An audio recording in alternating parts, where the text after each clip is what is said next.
ଆଚ୍ଛା ଆଈ ତମକୁ ମୁଁ କେତେଟା କୋଶ୍ଚିନ୍ ପଚାରି ବୁଝିଲ ତମେ ତା ଆନ୍ସର ମତେ ସତ ସତ ଦବ ବୁଝିଲ।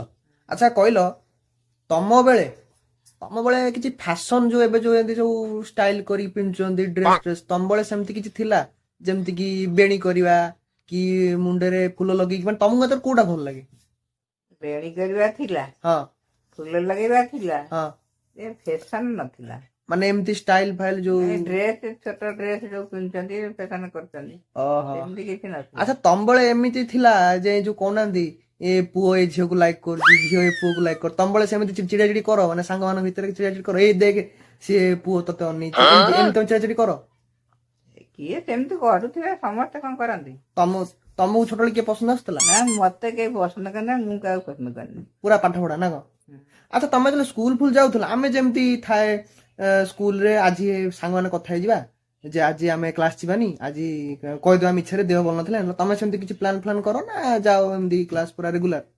ଆମର ସମସ୍ତେ ଯାଉ, କିଏ କେମିତି କେତେବେଳେ କାହାର କେମିତି ହଉଥିବ, କିଏ କଣ କହୁଥିବେ, ମିଛ କେହି କହନ୍ତିନି ସେତେବେଳେ।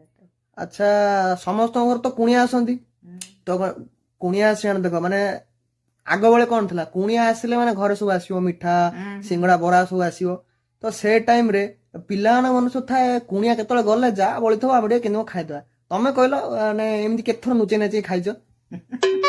ଖାଇଛ କେବେ? ସେତେବେଳେ ତ ଇଏ ଜିନିଷ ସବୁ ନଥିଲା ଦୋକାନ ସେ ବଜାର, ଯେତିକି ହଉ ଘରେ ଯାହା ଥବା ଚୁଡା ଦହି କଦଳୀ କ୍ଷୀର ଏଇଗୁଡା ସବୁ ଖାଆନ୍ତି ହଁ କୁଣିଆ। ହଁ ଆଉ କହିବ କୁଣିଆ ସାଙ୍ଗରେ ତ ଆମେ ଖାଇଲୁ, ଆଉ କୁଣିଆଙ୍କୁ ଛାଡିଯିବେ କଣ, ଖାଇବ କଣ?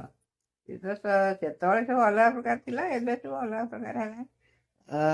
ଆଚ୍ଛା ଏବେ ଯେମିତି ୱିଣ୍ଟର ଟାଇମ ରେ ଯୋଉ ସମସ୍ତେ କରୁଛନ୍ତି ଆମେ ଟ୍ରିପ ରେ ଯିବା କି କୁଆଡେ କଣ ପିକନିକ ରେ ଯିବା ତ ତମ ବେଳେ ମାନେ ପିକନିକ ଫିକନିକ ମାନେ ଯାଉଥିଲ ନା ଏମିତି ମାନେ ଏଇ ଜାଗାକୁ ଯାଇଥାନ୍ତି ଏଇ ଜାଗାକୁ ଯିବା ଏମିତି ତମେ କିଛି ପ୍ଲାନ ଫ୍ଲାନ କରୁଥିଲ ସେତେବେଳେ ସାଙ୍ଗ ପିଲା କି ଘର ଲୋକଙ୍କ ସାଙ୍ଗେ ମିଶି?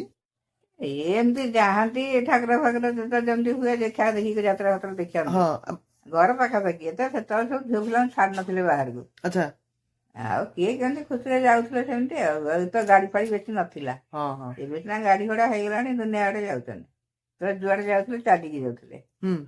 ଆଉ ଏତେ ସବୁ ନଥିଲା ଆଉ ଗୋଟେ ସେତେବେଳେ। ଜିନିଷ ପଚାରୁଥିଲି କି ଯୋଉ ବାସ୍ ଏଇ ଯୋଉ ଆମର ସେତେବେଳେ ତ ଗାଡି ଫାଡି ତ ନଥିଲା ଯେମିତି କି ଏବେ ଯେମିତି ଝିଅ ପିଲା ସବୁ ସ୍କୁଟି ଫୁଟି ସାଇକେଲ ଫାଇକଲ ବି ଏତେ ବୋଧେ ନଥିବ ନଥିଲା। ତ ଏଇ ଯୋଉ ସ୍କୁଲ ହଉ କି କଲେଜ ହଉ ଯିବାଟା ଟିକେ ମୁସ୍କିଲ ଲାଗୁଥିଲା ନା କଣ କେମିତି କଣ? ଚାଲିକି ତ ଯାଉ ସେ ପାଖରେ ଗାଁ ସ୍କୁଲ ତ, ତାପରେ ଅନ୍ୟ ଗାଁକୁ ଗଲେ ବି ସେ ଚାଲିକି ଯାଆନ୍ତି, ଆଉ ଦୂର ଦୂର ତ ବେଶୀ ଦୂର ନଥାଏ, ପାଖାପାଖି ସବୁ ଯାଆନ୍ତି ଆଉ। ଆଉ ତମ ବେଳେ ପିଲା ବେଳେ ତମ ମାନେ ଫେବରେଟ ଖେଳ ଫେଳ କଣ ଥିଲା ସବୁ? ଖେଳ ତ ସେତେବେଳେ ସବୁ ଥିଲା, ବୋଚୋରି ଥିଲା, ପୁଚି ଥିଲା, ପୁଚି ଗୋଡି ଖେଳୁଥିଲେ ସବୁ, ସେ ସବୁ ଡାବଳ ପୁଆ ଖେଳୁଥିଲେ, ବହୁତ ଖେଳ ଥିଲା ସେତେବେଳେ। ନୂଆ ବର୍ଷ କେମିତି କଣ ଏବେ ତ ନୂଆ ବର୍ଷ ହେଇ ଆସୁଛି ଆଉ ଅଳ୍ପ ଦିନ ଭିତରେ ତମ ମାନେ ତମ ଟାଇମ ବେଳେ ନୂଆ ବର୍ଷ କେମିତି କଣ ସବୁ ସେଲିବ୍ରେଟ ନୂଆ କରୁଥିଲେ? ବର୍ଷ ଗାଁରେ ସେତେବେଳେ କଣ କରୁଥିଲେ, ଏବେ ସବୁ ଟାଉନରେ କରୁଛନ୍ତି, ଗାଁରେ ସବୁ ପକଉଥିଲେ ନୂଆ ବର୍ଷ ଏତେ ପାଳୁଥିଲେ। ହଁ ଆମର ତ ଓଡିଆ ନବବର୍ଷ ତ ଅଲଗା ଦିନ କିନ୍ତୁ ଏଇ ଯେମିତି ଆମର ଜାନୁଆରୀ 1 କୁ ଆମେ ପାଳନ କରୁଛୁ ସେତେବେଳେ ଏତେ ବୋଧେ ନଥିଲା ନାଇଁ? ନଥିଲା ନା। ନାଇଁ ଆମେ ତ କଣ ଜେନଜି ନା ଆମେ ପୁରା ନୂଆ ନୂଆ ଷ୍ଟାଇଲରେ ସବୁ ସେଲିବ୍ରେଟ ହବ ବାଣ ଫାଣ ଫୁଟା ହବ ଇଏ ହବ କେକ୍ ଫେକ୍ କଟିଂ ସେତେବେଳେ ସବୁ କିଛି ନଥିଲା, ହଁ। ଗାଁରେ ଆଉ କୋଉଠି ଏତେ ଇଏ କରିବେ।